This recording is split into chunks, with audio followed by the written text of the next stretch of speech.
looking a little more closely at the relationship of pressure and altitude. Pressure drops off quite quickly as you go up. In fact, it's one of the best ways of measuring altitude. Actually, better than your standard GPS.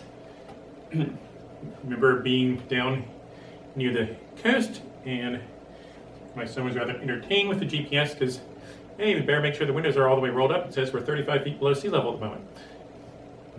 No, we were on the bridge, not under the bridge. There was one time when it said we were about 350 feet below sea level. Basically, the problem is the GPS needs to get a lock on a lot of satellites to be able to accurately calculate the angles, get the elevation. Pressure doesn't have to do that. Another familiar way of decreasing pressure is getting air moving. This is what happens in a vacuum cleaner. A vacuum cleaner decreases the air pressure by about 20%, and that's enough to make air and hopefully the dirt move and go into the cleaner. That's about the same difference in pressure as you'd expect going 600 feet up or down. So if, for example, we had some way of taking a giant tube from here all the way up to the top of Mount Mitchell, that pressure difference would about be like a vacuum cleaner. You could, in principle, use that tube to try to vacuum the floor. Wouldn't be real practical, but gives you the idea. 11 kilometers up, which is a little bit taller than the tallest mountains, close to the depth down to the bottom of the Mariana Trench. Pressure there is below a quarter of the air pressure that we have at sea level.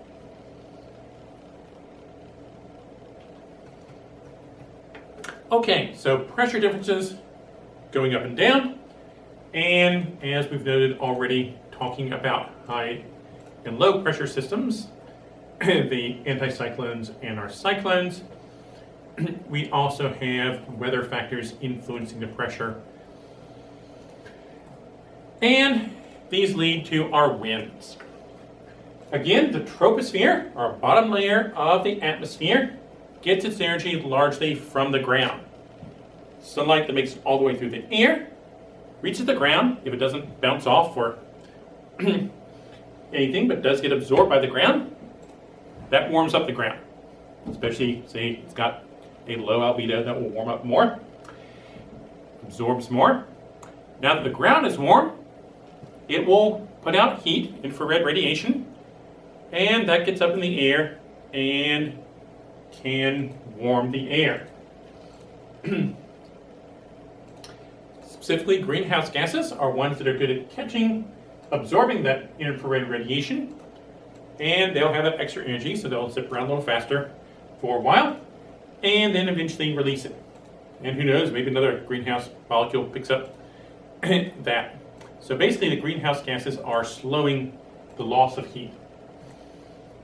You've got variation here and there, different albedos, other aspects of the ground surface that lead to different places being either warmer or cooler. Air above them will be warmer or cooler. Warmer air tends to expand, be less dense, and rise. Cooler air, lower volume, contracts with the lower temperature, and will tend to sink. And so we can have our updrafts, upward movement of air. Typically that means it's warm air. Downdrafts, sinking, typically cold air. And of course, if air is going down, it can only go so far down. It has to go sideways. Or if air is rising, no, it doesn't all go away. We can still breathe. Other air comes in to take its place. So we have air moving sideways between our up and down areas. So officially, winds are sideways, horizontal movement of air, just like currents were for water. And then updrafts, downdrafts, similar to upwelling and downwelling. Again, winds, if we refer to them by direction, officially you describe them for what direction they come from. So for example, most folks aren't too happy in the middle of winter around this part of the world to get a north wind because it's typically colder. A south wind in winter will tend to warm things up if we're north of the equator, which we are here.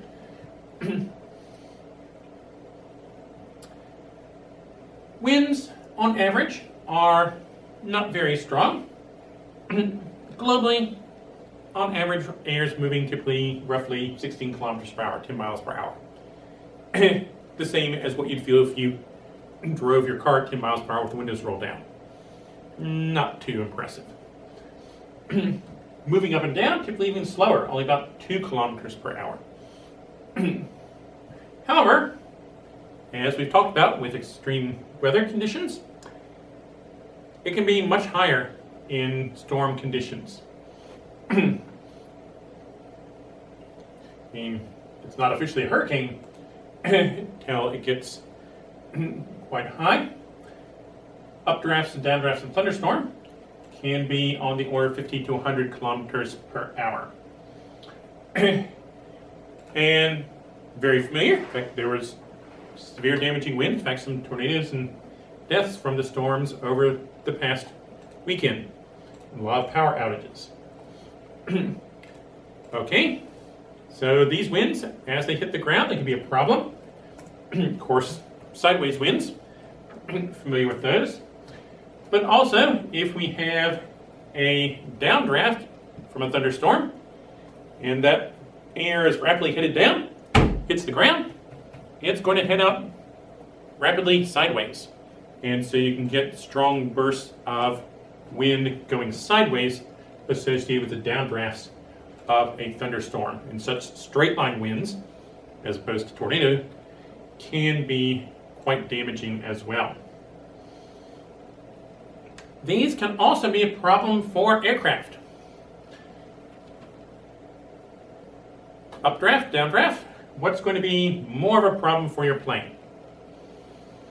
Well, if you've got an updraft, plane's flying along, and all of a sudden does that, well, you feel like your stomach's still down there. That's not real fun, but, well, now you're up here. If the plane runs into a downdraft, it can only go so far down. So that's potentially more dangerous.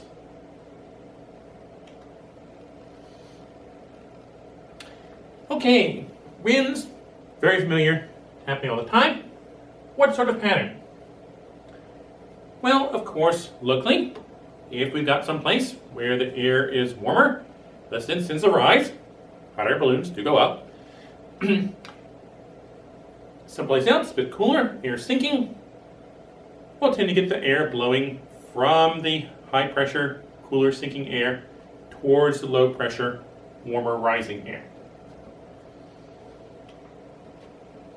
So we get this sort of loop pattern here. Cooler air sinks, it does warm some as it goes down. Hits the ground, will move sideways, rise up as a column of warmer air.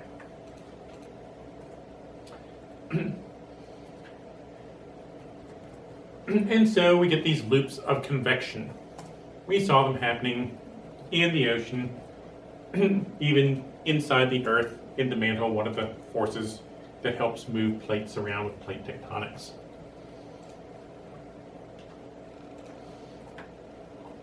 So our wind moves from high pressure to low pressure.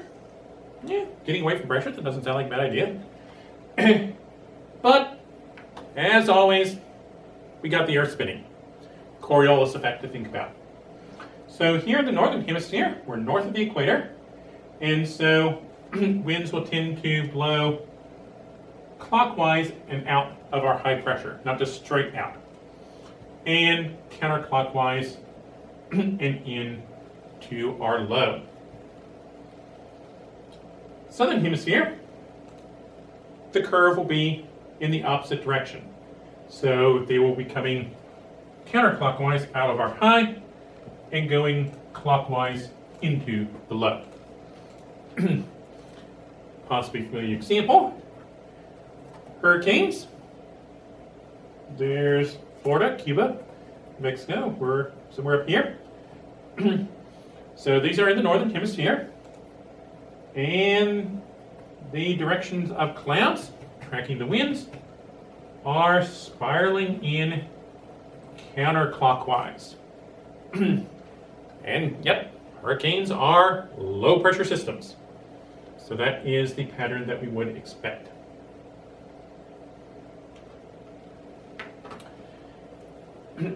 Another pattern, we've looked at this a little bit before, but now we're focused on the wind. The pattern of sea and land breezes. If we're near a large body of water, again, water has a high heat capacity. Takes a lot more energy to warm water up or cool it down by a certain amount than air or most of the common substances. Also, compared to land, water, a lot easier to see through. So light is not just warming the top of the water the way it does for land, it's going in. So we've got a thicker amount of water being warmed. Also, water moves around a lot more easily than land.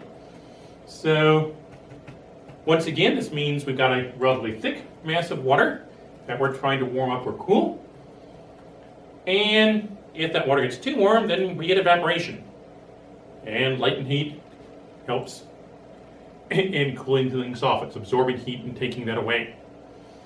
So all this means that water changes temperature noticeably more slowly than the air does.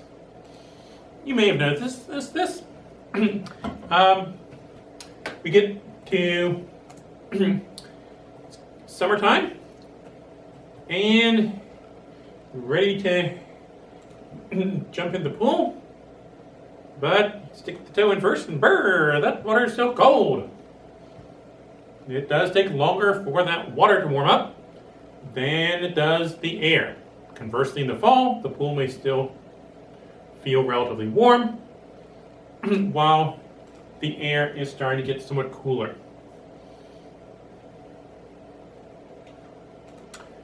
So what does this do for our winds? Daytime, our land's going to warm up faster. That warmer air expands, it's less dense, it will rise up. Our air out above the water will be cooler, tend to sink, and we'll get a breeze coming from the water towards the land. Nighttime, now the land cools off faster. So the land gets cooler, we have sinking air there, rising above the ocean, which is now warmer than the land at night, and now the breeze is going the other way, and coming from the land towards the water. So apart from a little bit of time around sunrise and sunset, you usually get a breeze near a large body of water. And that tends to help keep the temperature feeling somewhat nicer